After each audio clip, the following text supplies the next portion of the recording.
हाय। ओह वाह, फाइनली आप लोग पहली बार मेरे घर पे तो आए। आपने हमें इतनी बार बुलाया है, हम कैसे ना आते। आप बाहर क्यों खड़े हैं, अंदर तो आइए। जी जी। प्लीज बैठिए।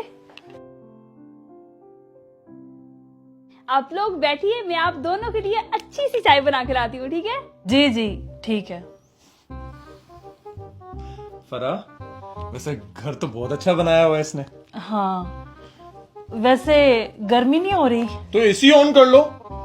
यार पता नहीं रिमोट कहाँ रखा होगा। यार वो नीचे वाली ड्रॉर खोलो, ब्लैक कलर का रिमोट पड़ा हुआ है। ठीक है।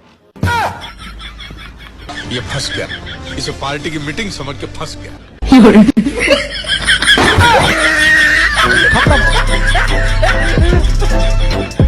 Bye bye, Tata.